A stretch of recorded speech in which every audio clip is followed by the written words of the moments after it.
Hello and welcome to another Meet the Team with Hyperion Executive Search. I'm David Hunt, CEO and founder. I'm delighted to have with me today David Beeston. Thank you for having me, David. It's a pleasure. I've watched many episodes of the podcast and the Meet the Team. So yeah, nice to finally be with you. Yeah, in the studio, Indeed. at the comfort zone. Good. So you've been with us, is it 2 years yet? It's coming on that way, isn't it? 2-year anniversary, yeah. Yeah. Flown by, so. It certainly has. So just talk us a little bit through, because your area of focus, energy storage, tell us a little bit more about exactly what that means and why you've chosen that particular sector to really specialise in.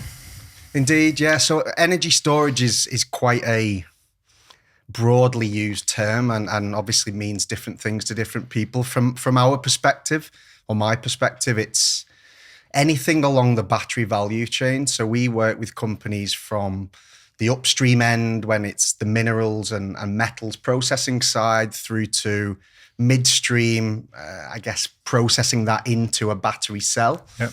And then right the way down to the manufacturing end of building cells, or even then on the system level as well. So we do a lot in that world. It also encompasses non-lithium technologies, longer duration, whether that be flow batteries, thermal energy storage, even areas like pumped hydro, which is becoming bigger now. Yeah. And then I guess all adjacent technologies between that. So a lot around digitalisation, flexibility, optimization, trading, all that SaaS-based world. So it's quite a broad sector. So yeah, because I think when most people think of batteries or energy storage, they think of batteries, and obviously at the moment, because of the way things are going with mobility, so much about cars and stuff. But there's so much of of our transition on an energy side that's dependent on storage, right? That's right. I think if you look at heavy industry and the need there to electrify not only transportation but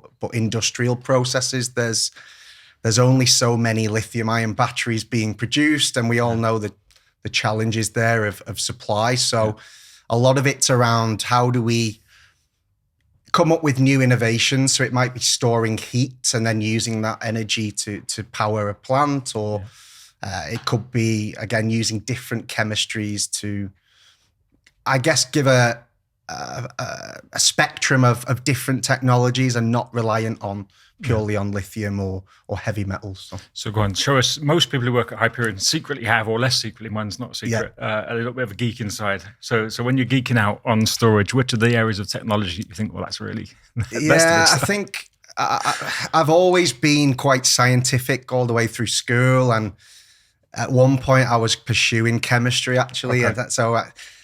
It's probably not the most exciting space, but for me it does. And I like to look at where are the alternatives coming from? Is it sodium ion? Is it solid state batteries, which a lot of people talk about? Is it lithium metal? So I think that for me excites me probably more than anything. But I do like the fact that we're now making more market commercial opportunities from storage, and people are seeing it as an opportunity to actually raise revenue and not just store their energy. I'd probably say those two areas out of everything. Get you most excited. So go on, this is Meet the Team. Share a little bit of your dirty past. So what's your journey? My shameful past, indeed. So what's your journey towards joining us nearly 2 years ago? So I never shy away from this. I started my recruitment journey in the oil and gas sector and was successful in that world for many years. And in many ways, there were a lot of fantastic people and engineers in that world that we helped. Whether that be chemicals, whether it be heavier oil and gas, oil refining, that was unfortunately, now looking back, was where I cut my cloth, really. But I guess I'm a little bit different. I'm not, in some ways, I see the value that fossil fuel history can bring to the new energy transition. And one thing I want to help is bring people across that transition and not necessarily see them as a pure enemy, but see them as it's an evolution of energy, and that talent should be hopefully transferring over to to our world. So. Yeah, absolutely. The more of the talent, as you say, we can get on our side rather than the other side. Yeah. But it's really good grounding, actually, because you can speak those, I guess, the language on both sides of the equation. So before you joined, you also broke a few barriers down because, you're not a Liverpool fan. And no, thank God. And aside from being from Manchester, or sport-wise, you're an egg chaser. Perhaps you can share a little bit. I'm an egg chaser, indeed, yeah. So I come from a town called Wigan, which, in our world, football is a small fry, but rugby is a king. So I'm a rugby league fan, Wigan Warriors season ticket holder, watch them all over the country. And I'm a Man United fan as well, which didn't go down well when I came in and saw everyone was Liverpool. So, and it was the time when Liverpool were winning everything. When we used to be good. Yeah. So I couldn't have joined at a worse time. But yeah, that's my kind of unconventional fit into the team. But I feel like it's created a bit of healthy banter. We like that. So yeah. As you're starting to build out the storage team within the business, and again, across Europe, what are some of the things that you're, I guess, looking forward to, or the things that you see as the biggest challenges for you personally as you start to build up this side of the business within Hyperion?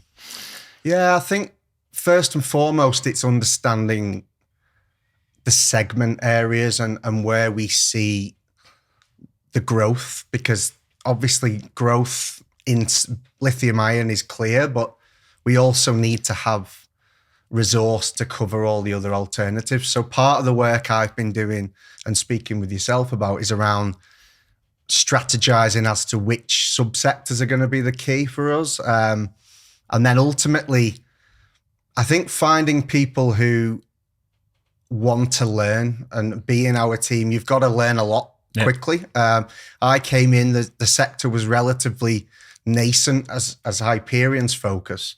And you've got to put the time and the hours in to really get to grips with a lot of acronyms, a lot of terminologies that are new to you. And it takes a real graft, I think, in that first few months. So it's finding people who've got that will to put that time in, and ultimately you'll get the effort and the results further down the line.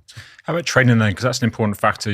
What are your experiences of the training setup within Hyperion? And obviously you contribute quite a lot towards that. So what are your experiences? I think it's one of Hyperion's biggest strengths. So not to badmouth any other companies, but I've been in companies before where it's been an afterthought. And I think ever since I joined Hyperion from day one, there's been both skills and experience training around how to recruit and how to successfully cope in our industry through our partners in SRA network.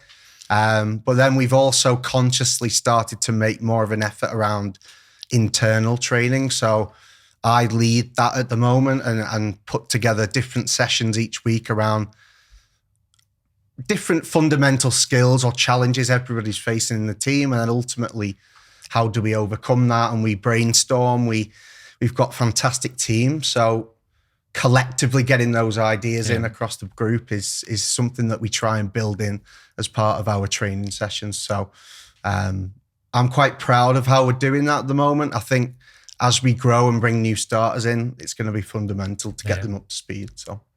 So you've just been recently in Mexico as part of the training, emerging leaders training, and also part of a bit of an incentive for the great couple of years that you've had, in particular last year. So again, perhaps you can share a few thoughts on how that's impacted you and how you see that as, I guess, value to yourself as you develop your own career and your own sort of life outside of and within the business. Yeah, I think on a deeper level, it almost cements where I thought I was around great people around me. You almost makes you sit back and reflect, actually, I have come a long way since joining Hyperion, and we get rewarded for how well we've done last year. And I think the second one is surrounding yourself with people with that similar mantra, that similar work ethic, ambition.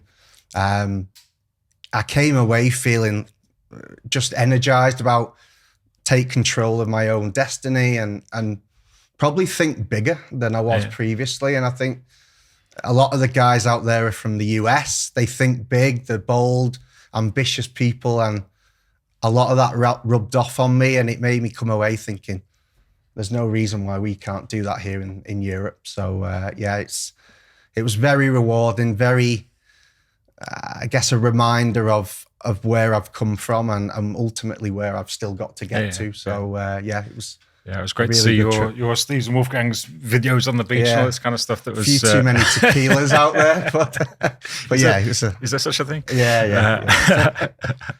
Cool. So again, in terms of your journey, you're not. We just touched on this before. You're just about to embark on your first electric vehicle. How has working at Hyperion, I guess, opened your eyes to some of the things which perhaps you were aware of before, but perhaps obviously because it's our focus, you see more of. How has that sort of impacted on you and your family, and some of the things that you do outside of work? No, absolutely. I think again, I'll hold my hands up. Beforehand, I was probably not as conscious as I should have been, and I was working in a sector that probably wasn't as conscious as it should have been, but I think as soon as I joined, I saw people with a genuine care about what we're doing for the planet and making a difference. And it opened my eyes to think, actually, it's not all about doing the big things. A lot of it is smaller things around your home. So taking more interest in making your home more efficient, taking more interest in I guess, recycling and being more sustainable in terms of how you live and how you source your local food, all those kind of things. And then, the electric vehicle was something that I didn't have to do, but I wanted to do. And it was inspiring seeing you, Ross, Stephen, a few of the other team members